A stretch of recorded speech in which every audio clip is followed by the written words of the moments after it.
신앙개조 제19장 시온 제10조 우리는 이스라엘이 문자 그대로 집합하고 그 10지파가 회복될 것과 시온 새 예루살렘 이미 대륙에 세워질 것과 그리스도께서 친히 지상에서 다스리실 것과 땅이 새로워지고 낙원의 영광을 받게 될 것을 믿는다.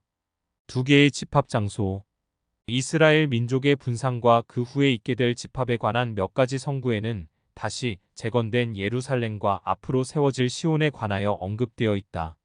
고대 예루살렘 성내에 있던 어떤 산이 시온산으로 알려져 있었고 종종 한 지역의 이름으로 말미암아 그 지역 전체가 그 이름으로 불리우는 경우가 많기 때문에 예루살렘은 대부분의 경우 시온과 같은 의미로 사용되었던 것은 사실이다. 그러나 다른 곳에서는 두 단어가 분명하게 다른 의미로 사용되었다. 선지자 미가는 여호와의 신으로 말미암아 권능과 공의와 재능으로 채움을 얻어 예루살렘과 시온의 멸망을 예언하면서 예루살렘은 무더기가 되고 시온은 밭같이 갈글 당하리라고 말씀하셨다. 말일에 일어날 새로운 상태에 대하여 그는 여호와의 전에 산이 세워질 것이며 이것이 곧 시온이 되리라고 말씀하셨다. 그의 예언에는 분명히 두 곳이 각각 다른 곳으로 언급되어 있다. 율법이 시온에서부터 나올 것이요 여호와의 말씀이 예루살렘에서부터 나올 것임이라. 요엘은 주께서 그의 백성을 다스리실 두 곳에 관하여 다음과 같이 간증하였다. 나 여호와가 시온에서 부르짖고 예루살렘에서 목소리를 발하리니 스바냐는 이스라엘의 승리를 노래하면서 두 도시를 따리라고 불렀다. 시온에 따라 노래할지어다 이스라엘아 기쁘게 부를지어다 예루살렘 따라 진심으로 기뻐하며 즐거워할지어다. 그리고 난 다음 선지자는 각 장소에 대하여 별도로 예언하였다. 그날에 사람이 예루살렘에게 이르기를 두려워하지 말라. 시온아 내 손을 늘어뜨리지 말라. 스가랴는 다음과 같이 게시된 바를 기록하였다. 여호와가 다시 시온을 아니하며 다시 예루살렘을 택하리라. 야곱의 족속이 구속주를 그들의 의로운 왕으로 받아들이고 흩어졌던 이스라엘의 양들이 오랜 동안의 고난과 슬픔을 통하여 겸손해져서 참된 목자를 알고 따르게 될 때 참으로 주께서 그들을 통치하러 오실 것이다. 그때에 문자 그대로의 왕국이 지상에 세워지게 될 것이고 주님은 왕 중의 왕으로서 통치하게 될 것이며 이 강대한 왕국의 두 개의 수도가 세워질 것이니 곧 동방에는 예루살렘이 서방에는 시온이 세워질 것이다. 이사야는 말일에 이룩될 그리스도 왕국의 영광에 대하여 말하면서 승리의 축복이 시온과 예루살렘으로 말미암은 것이라고 하였다. 아름다운 소식을 시온에 전하는 자여 너는 높은 산에 오르라. 아름다운 소식을 예루살렘에 전하는 자여 너는 힘써 소리를 높이라. 두려워 말고 소리를 높여 유다의 성읍들에 이르기를 너희 하나님을 보라 하라. 시온 시온이란 명칭은 여러 가지 의미로 쓰인다. 히라버의 세스에서 나온 시온의 뜻은 아마 밝은, 빛나는 등과 같은 의미로 쓰였을 것이다. 그러나 원래의 이러한 의미는 거의 없어지고 이 단어는 하나의 명칭이자 칭호로서 알려지게 되었다. 앞서 언급했던 바와 같이 예루살렘 성에 있는 어떤 산의 이름이 시온이었다. 다윗이 여부스 사람을 쳐서 시온 산성을 빼앗고는 이를 다윗성이라 이름하였다. 이후로 시온은 장소명이 되었으며 다음과 같이 사용되었다. 1. 시온산을 말함. 넓은 의미에서 예루살렘까지도 포함함. 2. 여호와의 전에 산의 위치를 말함. 미가는 예루살렘과 구별하여 이것이 말일에 이룩되리라고 예언하였다. 현대 계시를 통하여 알려진 다른 의미를 첨가하면 다음과 같다. 3. 아담 이후에 7번째 축복사인 에녹이 세운 거룩한 도시를 의미함. 그는 이것을 시온이라 불렀다. 4. 은유적인 의미에서 하나님의 교회를 시온이라 한다. 주님 자신의 정의에 따르면 마음이 청결한 자도 또한 시온이라 일컫는다. 예루살렘 앞으로 미대륙에 세워질 새로운 시온에 관한 연구를 시작하기 위한 가장 적합한 소개로서 동방의 시온인 예루살렘의 역사와 운명에 대하여 잠시 살펴보기로 한다.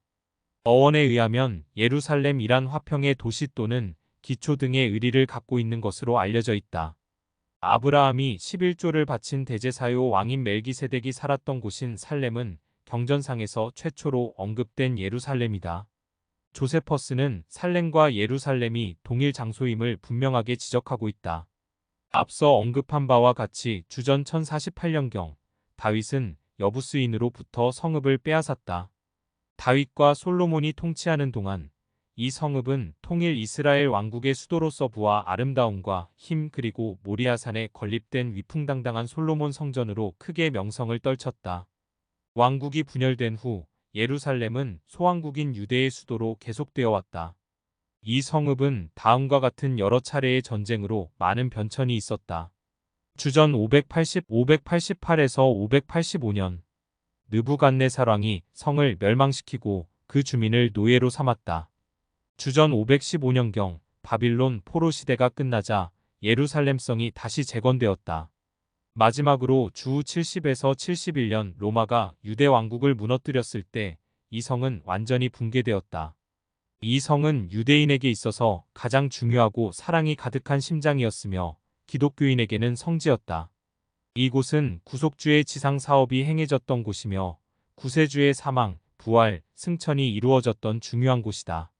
구세주께서 그의 백성의 수도인 이 성을 크게 중요시하고 있었음은 너무나 확실하다. 이는 큰 임금의 성이므로 그는 누구든지 이 성을 두고 맹세를 해서는 안 된다고 금하셨다. 예루살렘이 죄악에 물든 것에 대하여 주님은 아비가 방탕한 자녀로 인하여 애통해하듯이 탄식하셨다. 그러나 과거가 위대했던 것과 같이 더욱 위대한 미래가 예루살렘을 기다리고 있다. 다시 이 성은 영원히 영광을 입으신 왕 중의 왕이 앉으실 보좌가 될 것이다. 마릴의 시온, 새 예루살렘.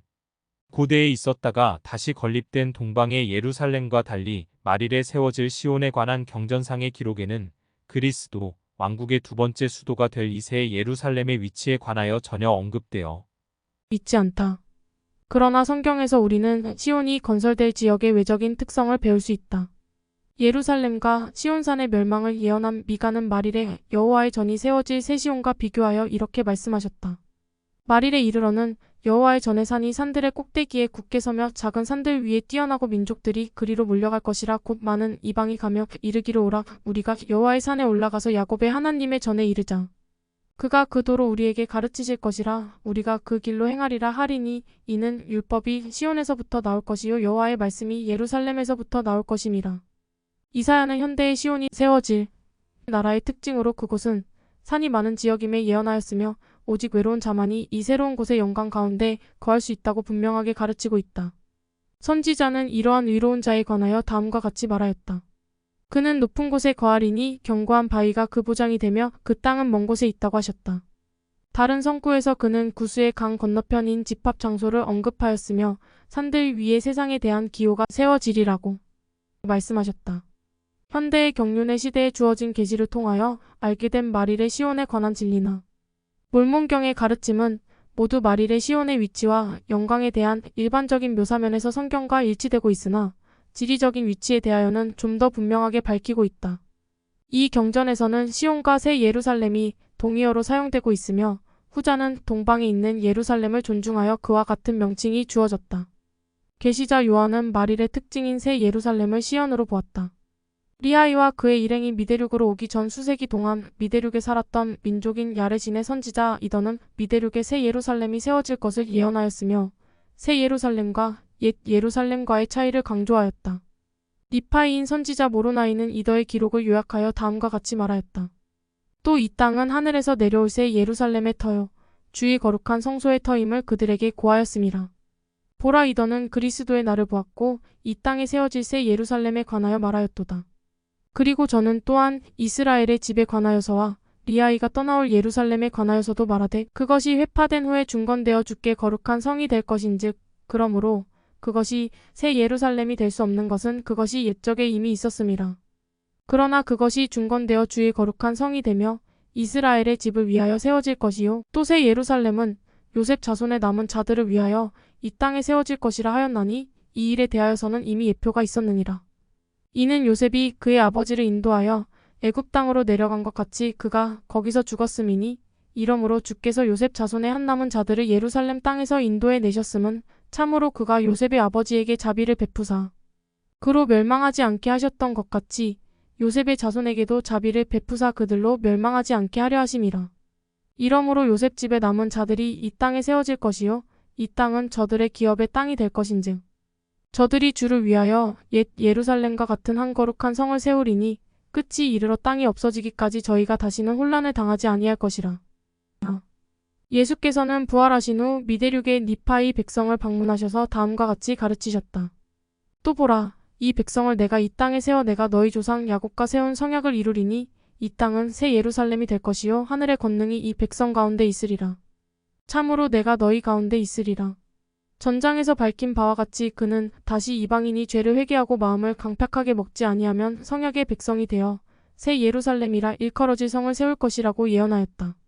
야레신과 계시자 요한과는 연대적 차이로 보아 6세기가 넘으며 각각 다른 대륙에 거주하였으나 이들은 모두 새 예루살렘이 하늘로부터 내려오는 것을 보았으며 유대인의 사도는 그 예비한 것이 신부가 남편을 위하여 단장한 것 같았다고 말하였다. 저들이 한 마음 한 뜻이 되어 의롭게 생활하였기 때문에 그들 역시 시온이라 일컫게 되었던 에녹의 시온의 주민에 대하여는 이미 언급한 바 있다. 그들은 축복사이며 지도자인 에녹과 함께 하늘로 들리어 갔다. 그리고 에녹과 그의 모든 백성은 하나님과 동행하였고 주는 시온 가운데 거하였더라. 그리고 이렇게 되었나니 시온이 없어졌더라. 이는 하나님이 시온을 자기 품 안으로 받아들였음이라. 이에 그때로부터 시온이 도망하였다 하는 말이 퍼졌더라. 이 일이 있기 전 주님은 에녹에게 인간에 대한 그의 목적과 마지막 날에 관한 것까지도 보이셨다. 말일에 큰 사건이 일어나게 된다.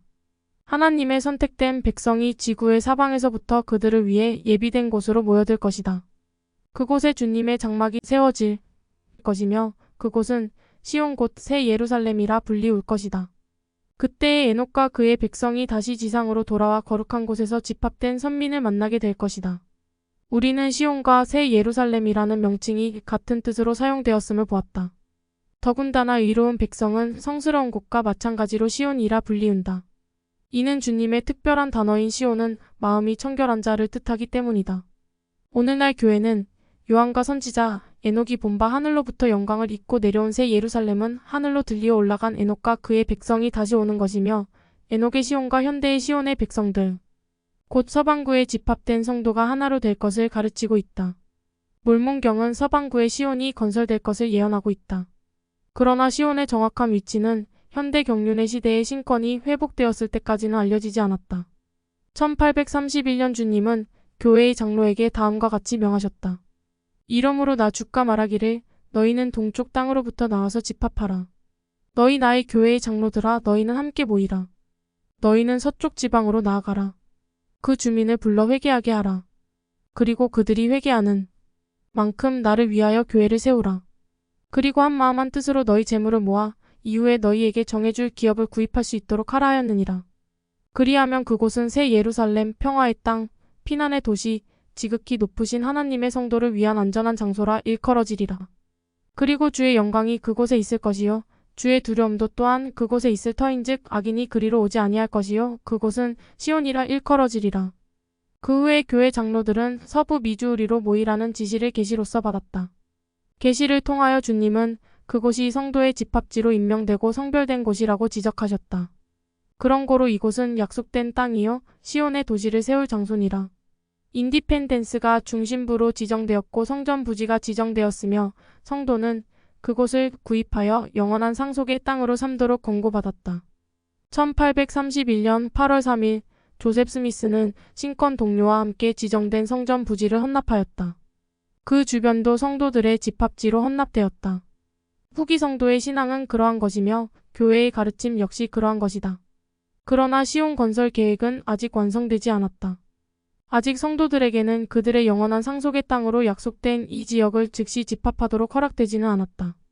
주님께서 고대 이스라엘 백성에게 가나안이 상속의 땅이 되리라고 약속하셨을 때와 그들이 실제로 그 땅에 들어가게 되었을 때와는 상당한 시간적인 거리가 있었다. 그것은 약속이 성취될 때까지의 고난과 슬픔의 준비 기간이었다. 이와 마찬가지로 이 말일에 하나님의 계획은 아직 성취되고 있지 않다. 그러나 사람들은 그것에 연관된 큰 은사와 책임으로 성별되고 있다. 이와 동시에 마음이 정직한 사람들은 로키 산맥 계곡으로 모이고 있다. 모든 산 중에서 가장 높은 이곳에 성전이 세워졌으며 모든 민족이 이곳을 향하여 몰려들고 있다. 그러나 시온은 선택된 부지에 건립될 것이다.